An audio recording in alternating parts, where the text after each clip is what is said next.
नर सेवा और नारायण सेवा और इसी को अपना सिद्धांत बनाते हुए जन कल्याण के लिए जिस तरह से जयपुर के उद्यमी श्री सीताराम अग्रवाल ने ब्लड डोनेशन कैंपों का आयोजन किया, वह हमारे प्रदेश के कई अन्य उद्यमियों के लिए एक मिसाल है। यदि आदमी में दृढ़ इच्छा शक्ति हो तो एक अकेला आदमी अनहोनी को होनी में बदल सकता है। इच्छा शक्ति ही एक ऐसी चीज है जो साधारण परिवेश के आदमी को न केवल बहुत बड़े पायदान पर ले जा सकती है, अपितु ऐसे सामाजिक कार्य भी करवा सकती है जो कि हमारी मानव जाति के लिए मिसाल बने। और आज नर सेवा नारायण सेवा के सिद्धांत पर चलने वाले श्री सीताराम अग्रवाल ने नीमका थाना के पास छोटे से गरीब परिवार में पैदा होकर 60 वर्ष के पड़ाव के बाद जो सामाजिक कार्य संपादित किए वह हमारे प्रदेश के लिए एक मिसाल है।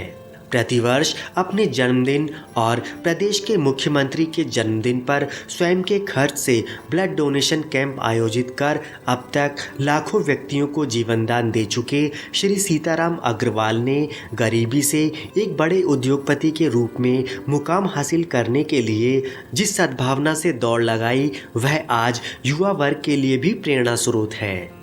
क्या कहते हैं अपने द्वारा संपादित सामाजिक सरोकार के कार्यों को लेकर श्री अग्रवाल? देखिए साहब, राजनीतिक और व्यापारिक ये दोनों अपने आप में एक अलग चीज़ हैं। ये सब चीज़ें बाद की विषय हैं। सबसे पहले इंसान को सामाजिक होना चाहिए, क्योंकि जो आदमी सामाजिक नहीं है वो इन सब चीज़ों में विकास नहीं कर सकता, मैं नहीं मानता। तो मैंने मेरी ज़िंदगी में हर चीज़ समाज से सीखी है, चाहे वो किसी भी रूप का समाज हो। मतलब ये कह सकता हूँ कि मैं मानवता से सबसे ज़्यादा चीज़ें सीखी हैं, और मानव सेवा जो है वो मेरा धर्म भी है और मेरा कर्म भी है। मैंने मेरी ज़िंदगी के अंदर सामाजिक दृष्टि का रूप देखा है, वो मानव सेवा में देखा है, और मानव सेवा से मैंने ये सब चीज़ें स्टार्ट की है। उसके बाद व्यापार भी उसके बाद में आया है। मैं एक अच्छा व्यापारी भी रहा हूँ, इसमें कोई शक नहीं है। एक अच्छा उद्योगपति भी रहा हूँ, एक अच्छा परिवार का मुखिया भी रहा हूँ, और एक आज राजनीति में भी परमात्मा की हमारी जो हमारे कांग्रेस के सर्वोच्च नेतृत्व है, हमारे माननीय मुख्यमंत्री जी हैं, हमारे पीसीसी प्रेसिडेंट हैं, उनकी कृपा से आज एक विश्वसनीय इंसान हूँ मैं कांग्रेस के अंदर। और मेरा सौभाग्य है कि मुझे देश की सबसे पुरानी पार्टी में काम करने का सौभाग्य मिला। मैं छोटा सा था, तब से मेरी समाज के प्रति बड़ी रुचि रही है। चाहे मैं एक आपको एग्जाम्पल देना चाहता हूँ, मैं एक बहुत गरीब परिवार से जन्म लिया। छोटा सा गांव था नीमका थाना के पास, गांवड़ी गणेश्वर, और वहाँ बिलो पावर्टी लाइन में मैंने जन्म लिया। तो वहाँ भी समाज का कार्य करने में बहुत अच्छा लगता था मुझे। जैसे किसी बच्चे की शादी है तो वहाँ पे पत्तल उठाना, बारात की सेवा करना, उस शादी के अंदर काम करना, बर्तन धोना, बारात को जिमाना, तो ये सब काम वहाँ गाँव में भी होते थे। वहाँ पे भी पानी भरना, क्या होता था कि गायों के लिए खेड़ी भरना, तो वहाँ के गाँव के काम गाँव के समाज के हिसाब से होते थे, कस्बे के काम कस्बे के समाज के हिसाब से होते थे। आज हम राजस्थान की राजधानी जयपुर में हैं, तो यहाँ पे भी वही सामाजिक काम है।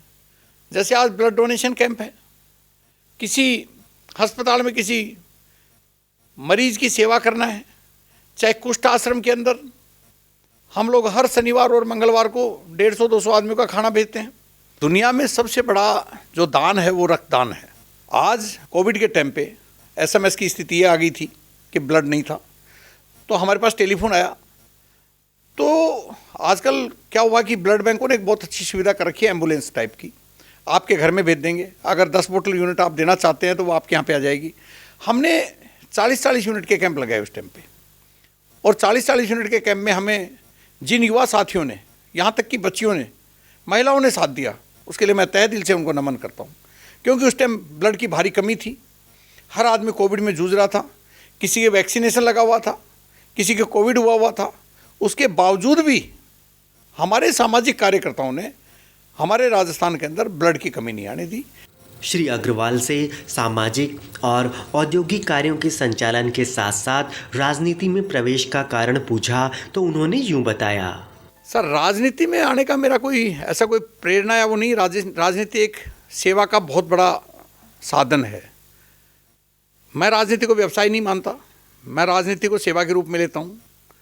निश्चित तौर के ऊपर मैं राजनीति के अंदर मैंने इलेक्शन लड़ा, मैं चुनाव हार गया, लेकिन मैं आपको बताना चाहता हूँ कि राजनीति में रह करके जो आदमी सेवा कर सकता है वो किसी दूसरे क्षेत्र में नहीं कर सकता। और राजनीति में मेरे एक अच्छी इंडस्ट्री थी, मैं एक बड़ा उद्योगपति था, मैं 60 साल का हुआ, 200 रुपये महीने की कप प्लेट धोने की नौकरी से मैंने मेरा जीवन चालू किया और एक लंबा सफ़र तय करता हुआ मंगला सरिया का मालिक बन गया। तो जब 60 साल का हुआ तो मुझे लगा कि अब जो बची हुई ज़िंदगी है हमें व्यापार से रिटायर ले लेना चाहिए, क्योंकि पैसे कमाने का कोई अंत नहीं होता और पैसे का कोई अंत भी वैसे भी नहीं होता। तो मैंने देखा कि बच्चों के बहू आ गई, बेटियां पराई हो गई, माँ बाप छोड़ के चले गए, तो ज़िंदगी का एक मकसद रह गया कि अब जो बची हुई ज़िंदगी है वो अगर हम सक्षम हैं तो हमारी जनता हमसे मांगती है और हमें बची हुई ज़िंदगी जनता को समर्पित कर देनी चाहिए। वही काम मैंने समर्पण भावना से किया। जिस तरह से नर सेवा नारायण सेवा के सिद्धांत को अपनाकर उद्योगपति श्री सीताराम अग्रवाल ने परहित सरस धर्म नहीं भाई के कार्यों को किया, वह सभी उद्योगपतियों के लिए एक मिसाल है। परिवार सेवा और पार्टी सेवा के अतिरिक्त मानव सेवा भी एक महत्वपूर्ण कार्य है जिसे सभी को अपने अपने कर्म करते हुए करना चाहिए।